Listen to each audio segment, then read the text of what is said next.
সাল থেকে 84 সাল থেকে আমার কাকা করছে, তারপরে করতেছে আমি আমার প্রায় 24 বছর আমার চলতেছে।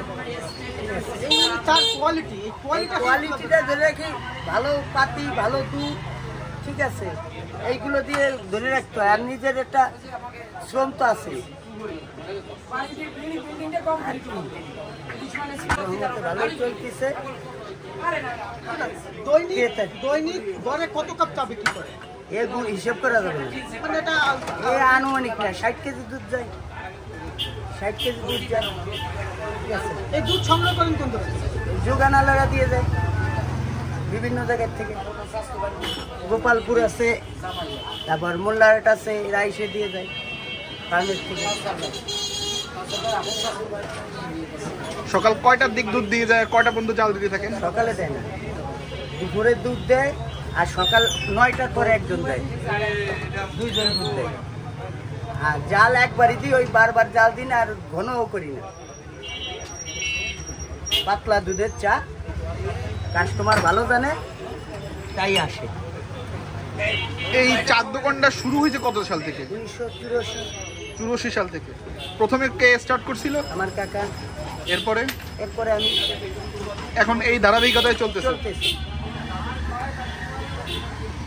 কয়টার দিকে দোকান খুলেন আর কয়টা বন্ধ? 6:30টায় খুলি, 1টায় বন্ধ, আবার 3টায় খুলি, রাত 9টায় বন্ধ। এইভাবেই চলতেছে।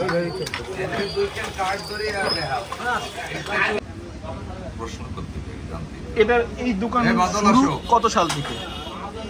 এটা আমাদের শোনা সমীরদার কাছ থেকে। এটা 1984 সালে সমীরদার কাকা এই চার স্টলটা শুরু করেছিল। এই চার স্টলটার স্পেশালিটি হলো একদম খাঁটি কাঠের জাল দেওয়া। এই কাঠ বলতে তেঁতুল কাঠ, নির্ভেজাল, 100% তেঁতুল কাঠ। এটা দেখা যাচ্ছে, আপনি একটু নিচ এটা নিয়ে নেন। এটি 100% তেঁতুল কাঠ।